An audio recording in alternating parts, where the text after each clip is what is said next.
ఇలా ప్రిపేర్ చేసి పెడితే పిల్లలు బయటవి ఎందుకు అడుగుతారు? సో నో మైదా, నో షుగర్, ఓన్లీ డేట్స్తో ఇంట్లోనే కొన్ని ఇంగ్రీడియంట్స్ యూజ్ చేసి చేశాను. ఎలా చేశానో మీకు తెలుసుకోవాలనుకుంటే నా వీడియో ఎండ్ వరకు చూసేసేయండి. స్టవ్ మీద ప్యాన్ పెట్టేసేసుకొని అందులో హాఫ్ గ్లాస్ వాటర్ అయితే పోసేసుకోవాలి. వాటర్ కొంచెం హీట్ అయ్యాక అందులో 6 to 8 డేట్స్ అయితే యాడ్ చేసేసుకోవాలి. గింజ తీసేసుకొని మిడిల్లో అయితే డేట్స్ని ఒకసారి ఇలా కలిపేసేసుకోవాలి.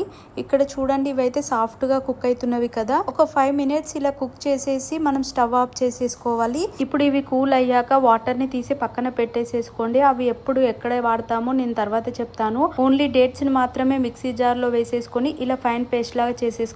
ఇప్పుడు దీన్ని అయితే పక్కన పెట్టేసేసుకోండి. ఇప్పుడైతే ఇక్కడ ఒక పెద్ద బౌల్ అయితే తీసేసుకొని అందులో 1 egg అయితే కొట్టేసుకోవాలి. అలాగే 1 cup బెల్లం పౌడర్ యాడ్ చేసేసుకోవాలి. ఇంతకుముందు డేట్స్ ని కుక్ చేసాం కదా, ఆ వాటర్ అయితే ఇందులో యాడ్ చేసేసుకోవాలి. ఇప్పుడైతే బ్లెండర్ తో వీటిని అన్నిటిని ఒకసారి కలిపేసేసుకోవాలి. బ్లెండర్ లేకపోతే స్పూన్ తో ఒకసారి అయితే కలిపేసేసుకోవాలి. ఈ కన్సిస్టెన్సీ వచ్చాక ఇందులో అయితే 1 cup గోధుమ పిండి యాడ్ చేసేసుకున్నాను. అలాగే 1 tablespoon వెనిలా ఎసెన్స్, దీంతో పాటు 1 tablespoon butter, 1 tablespoon baking powder, 1/2 tablespoon baking soda, అలాగే 1 tablespoon కోకో పౌడర్ యాడ్ చేసేసుకున్నాను. అలాగే పేస్ట్ లాగా చేసిన డేట్స్ ను కూడా యాడ్ చేసేసుకున్నాను ఇందులో. ఇప్పుడు ఈ పేస్ట్ వచ్చేసి 5 బాదం, 5 వాల్నట్స్, 2 tablespoon ఓట్స్ వేసి ఇలా గ్రైండ్ చేసేసుకున్న పౌడర్ అయితే యాడ్ చేసేసుకున్నాను. ఇది మొత్తం బ్లెండర్ తో ఇలా కలిపేసేసుకున్నాను. చూడండి, ఇక్కడ చూపిస్తున్న విధంగా ఇలా కలిపేసేసుకొని పక్కన పెట్టేసేసుకున్నాను. ఇప్పుడు కేక్ ట్రే తీసేసుకొని ఇందులో అయితే బటర్ పేపర్ యాడ్ చేసేసుకున్నాను. ఆయిల్ అప్లై చేయకుండా ఏం కాదు, స్మూత్ గా వచ్చేస్తుంది. ఏదైతే మనం పక్కన పెట్టేసేసుకున్నామో కేక్ బ్యాటర్ ఇందులో అయితే ఇలా వేసేసుకోవాలి.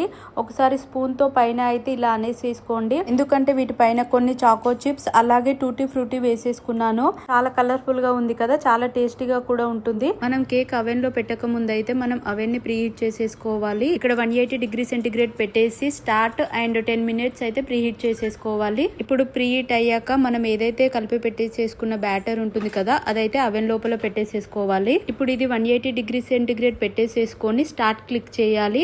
ఆ తర్వాతకి మనం టైం సెట్ చేసేసుకోవాలి. నేనైతే 30 minutes కేక్ నైతే బేక్ చేసేస్తున్నాను, అందుకే 30 minutes పెట్టేసేసుకొని స్టార్ట్ క్లిక్ చేయాలి. మిడిల్ లో అయితే ఇలా స్టిక్ తో చెక్ చేసేసుకోవాలి కేక్ బేక్ అయిందా లేదా అనేది. సో ఇక్కడ చూడండి 16 minutes దగ్గర నేను చెక్ చేసేసుకుంటున్నాను. ఇంకా అవ్వలేదు చూడండి, ఇక్కడ స్టిక్ కి అయితే అంటుకుంది. మనం ఓపెన్ చేసి చెక్ చేసుకున్నా పర్లేదు, టైం అనేది అక్కడికే స్టాప్ అయిపోతుంది. నెక్స్ట్ ఓవెన్ క్లోజ్ చేసేసి స్టార్ట్ క్లిక్ చేయాలి, అంతే. ఇక్కడ 30 minutes అయిపోయాక ఇంకోసారి అయితే స్టిక్ తో చెక్ చేసేసుకున్నాను. నాకైతే ఇక్కడ కేక్ అయితే బేక్ అయిపోయింది, కానీ వాళ్ళు ఇంకొక 5 minutes అయితే పెట్టుకోవచ్చు.